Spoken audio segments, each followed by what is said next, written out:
Hey guys, this is Snyder from GosuGamers reporting from the second day of Viagame House Cup. It's getting pretty late, but we managed to find L0gan, who doesn't have anything better to do than talk to us, which is really unfortunate for you because.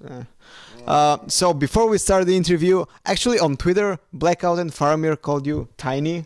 Yeah. And first, so like in L0gan's defense, I brought an orange to scale, so you can see. Like he's pretty. God. He's pretty enormous. Like he's not a hobbit. He's not a midget. He's like a properly sized Cypress Hill. From ZZ Top. ZZ Top. Yeah. Like so. Blackout, please come on, man. And Faramir, like we'll talk to you. Faramir is giant. He's 2 meters of fire. I mean, God's sake. Of course, I'm tiny compared to him. I mean, really.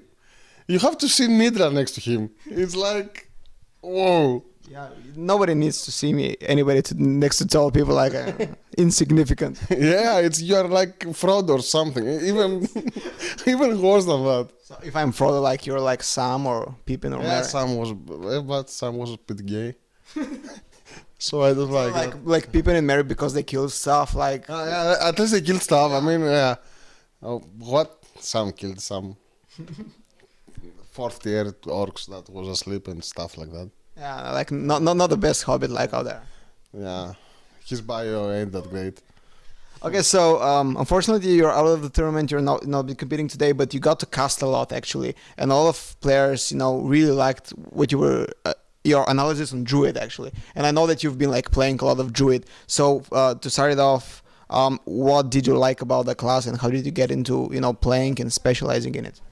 At start, I played Druid because I was playing like World of Warcraft for 6 years or so, and I was playing Druid, so I liked the class. I played it, and I found some same stuff on the World of Warcraft class and the class on HearthStone. That the flexibility to play like everything from Rust to mid-range to really late control to shenanigan decks and stuff like that. Nothing that Druid is best of, but it's a really flexible class. It have like no real bad matchups. So I liked it, I played it a lot, and I ladder with it a lot. And I like a lot to make deck for Druids. You told me that you like RAM best. Where do you like RAM over the mid-range or like more aggressive double combo decks?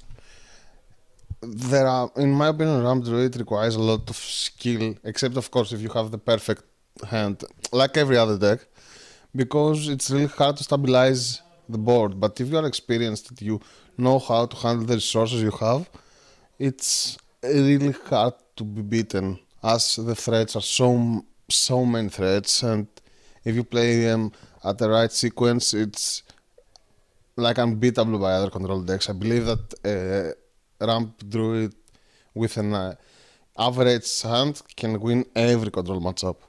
Why don't you think like more players play then? Because I mean, obviously Druid is very popular, but Ramp I think is still like on the backside, and people still prefer to go like more mid range or more aggressive. At least I think this was the stats we gathered from the BlizzCon qualifiers. I think there were like 2 Ramp players in total, like Dear Jason in NA and Number Guy in Europe, and everybody else was playing like mid-range or aggressive decks.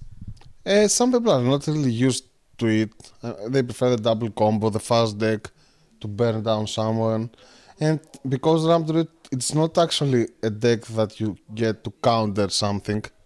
Mid-range counter stuff. Mid-range counters Priest, in my opinion. It's really strong against Hunter because you can raise him and Warrior, with Warrior and stuff. Ramp Druid is generally good. If I use it in tournament format, I would use it as a starter. That's the only use you can have with Ramp Druid because it doesn't direct counter something. So it won't be played on high top level due to that.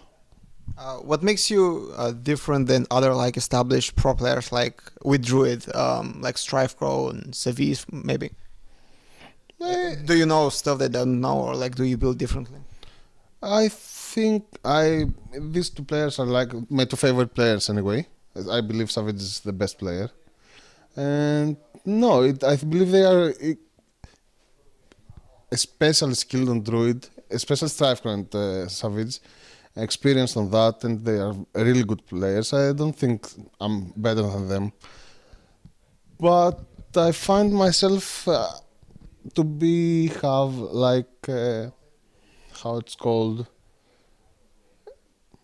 overanalyze the class enough to have a full knowledge of it. That's why. I've been talking to you a lot these past days, and one thing you're very vocal about is actually Hounded Creeper in Druid. Like, it's a staple card in the current decks, but you're very against it. Like, why is that so? I found Hounded Creeper to be a shit card. I mean, a really bad card. It's a very good card when it really can buff your Undertaker or get backed by Houndmaster and stuff like that. Even a Flame Dog, it's okay on Summon.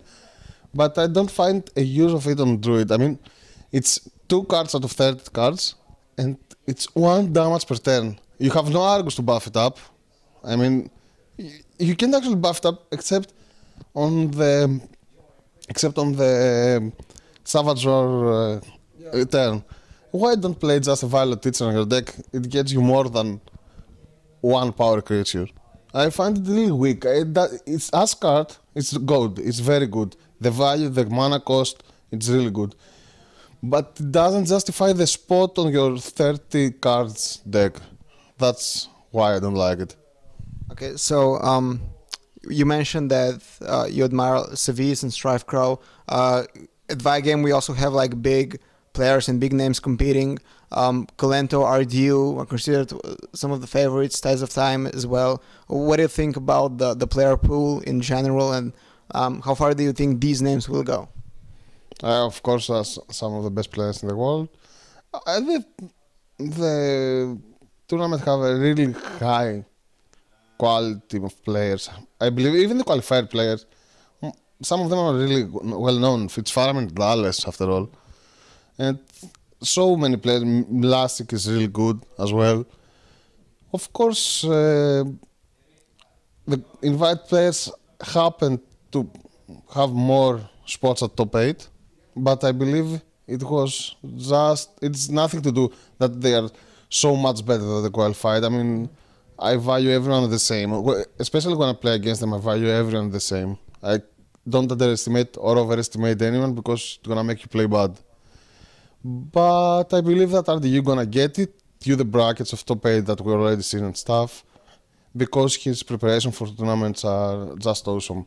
He's really good at preparing in tournaments, and he have no bias into a class. He plays everything. If it needs to play a Rush Hunter, he will play a Rush Hunter. If he needs to play Zoo, he will play Zoo. If he needs to play Freeze Mage, he will play Freeze Mage. He can play everything, and he have proved it a lot. Do you think, like, for example, you yourself, do you see yourself as a flexible player? Maybe not like to RDU level, but do you feel confident you can switch to aggro and control and, perform? No, that's my problem. I think I can't play aggro decks. I really can't. I don't like them. I don't practice them a lot, so it's not like I can play them because they are difficult.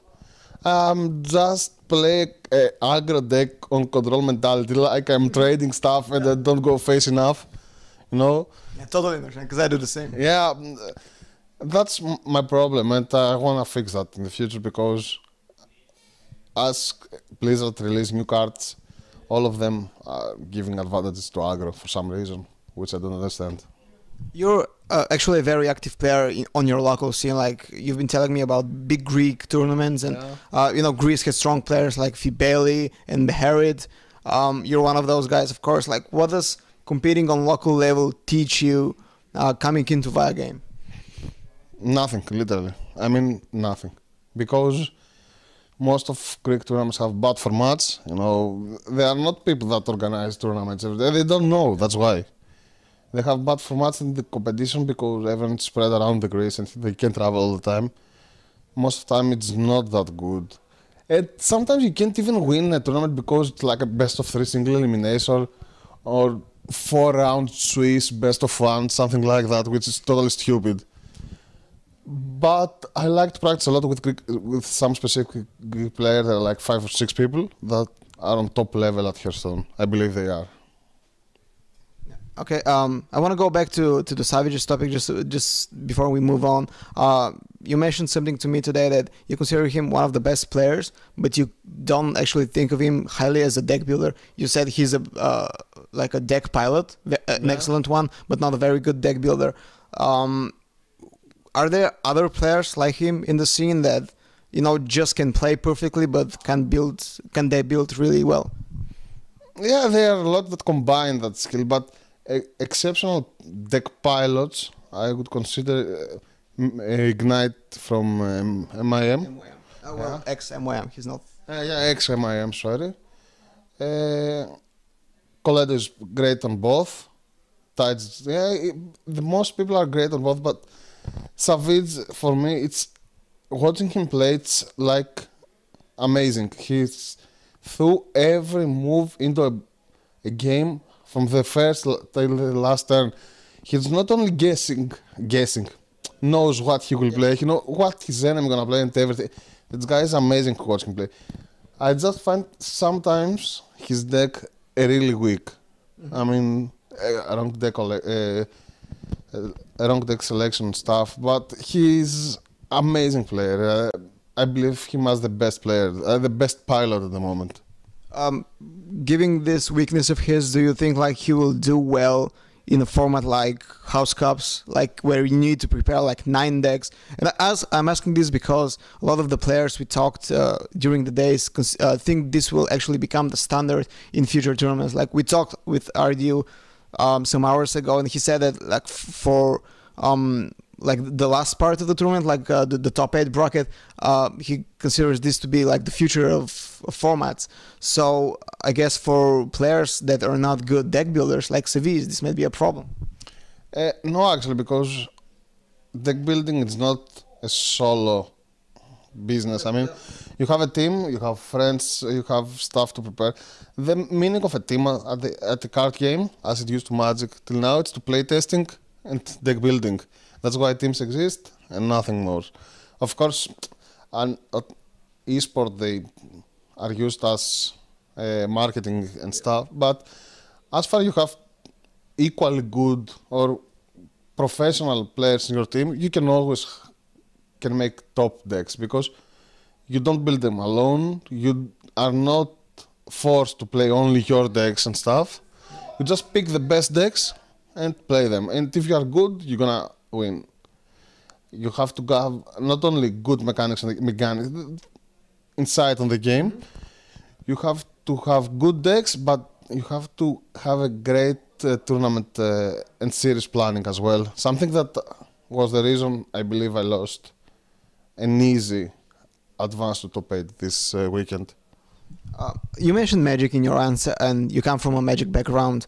Like we've talked to some Magic Gathering pros and about the difference between the games and how skills transfer. What did you bring from Magic to Hearthstone, and has anything helped you, become good at the new game, like compared from like a more deep game like Magic? I find that most Magic the Gathering pros that transfer, I'm not wasn't pro, I'm just playing for fun. Yeah, but I played a lot. So the pros that transfer from Magic the Gathering to Hearthstone, even people that I know real life, they really have it as disadvantage because they stuck to Magic the Gathering mentality. It's totally different game. It's a turn-based game. You don't have to find a way to gather your lands and stuff. It's totally different. The gameplay is totally different. Of course, there are some basic stuff of all card games that you transfer along, but it's another game. You can't compare them. I believe that. You can compare Magic to Hearthstone. Especially that Hearthstone is so new. It doesn't have not even the 1/10 of the card pool of Magic. Probably even less. Don't just kid ourselves.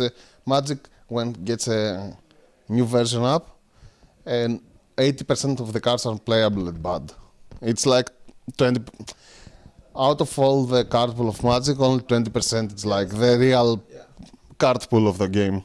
Do you think like when as Hearthstone gets more cards and more mechanics and becomes more deep, these kind of like Magic Gathering guys that are used to playing like a more complex game will automatically gain some advantage, even though it's like a different game, or the thing about them being stuck in the Magic mentality will continue to hinder them? No, I believe it gonna doesn't change anything at all as the game process, because as I said, it's totally different game. People just need to realize you can't you can't compare LoL with Dota 2. I believe both games are totally different with you can't compare Hearthstone to Magic. You can't compare StarCraft to Command and Conquer. I mean, Yep. every game it's single one now. That's why it's esports after all. It's because it's something unique and people like to watch it. That's why we don't have 27 same games on esports scene. It doesn't make a sense. You have very strong opinions on game design, Hearthstone. What do you think is the biggest flaw in the card game right now in terms of game mechanics? I'm not talking like lack of observer mode or like lack of features, but what makes Hearthstone, I don't say like bad, but probably like not flawless or incomplete? In my opinion, one of the biggest problems of Hearthstone is that decks that are all-in deck, coin flip decks, Raz deck mostly, winning without deserve to win because there's the instant feature from Magic the Gathering. For people that don't know, you could play from the last turn remaining mana. You could play an instant card at your opponent turn, which could interact at the same time.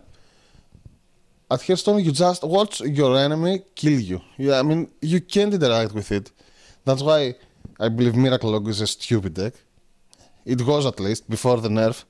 It was like 30 damage in a turn, while you couldn't do anything. Ignored the board, ignored everything, and just kill you. Same goes to Hunter. It's just pressing hero power that you can't stop with some way and kills you. I find it really bad. I want more interaction in my opponent turn. Something to stop his combo. How do you think this can be solved? Like more secrets maybe? Or? Yeah, no, secrets is not the answer to that, because it's so easy to play around secrets. Maybe like some minion effects that activate when something else happens, like when your opponent hero powers, it does some effect. Ignore the hero power of Hunter, please. It's the most retarded thing ever. I want the guy designed the steady shot to work with the guy designed the poison seeds to work out some new cards. I really want that to happen. You don't like poison seeds, do you? Who does like that card? Probably nobody. Yeah, okay. The best combo you can do with that is to play it, innervate, and drop a Kel'Thuzad at 10, 10. I guess the best move you can do with that. Never mind. About how to make it better. I want some unique features of the game to be of unique class to be transferred as neutrals. Like the flare. It's super retarded. The only class that all its deck use the flare, use traps, the only counter to that class be the same class. I mean, the class that utilizes most of the secrets, it's Hunter, hands down. It's not the mage, it's Hunter. And the only class that have answered to secrets, it's Hunter. It's a little stupid.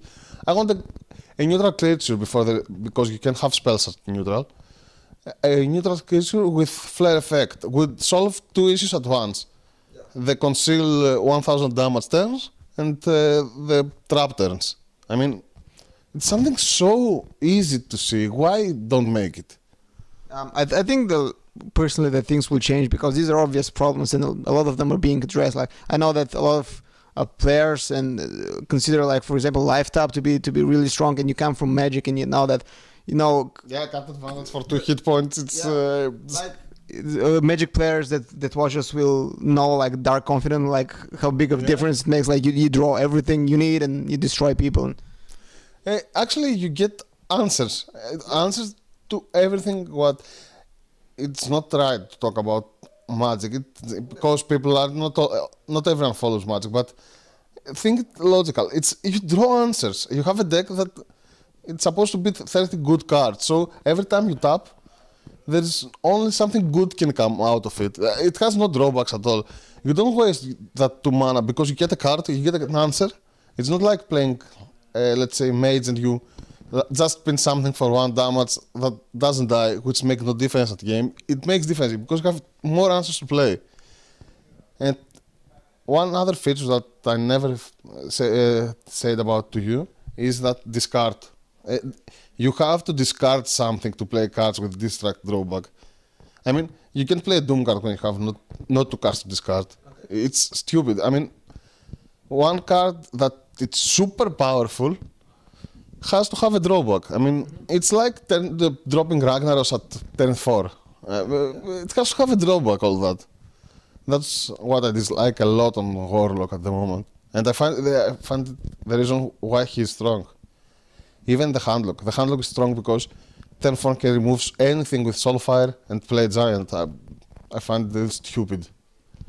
Okay, man, thanks. You were really great with your answer, and I really like this in-depth strategy talk with you. This was Nadra with L0gan, day 2 of House Cup. Stay tuned, and thanks, man.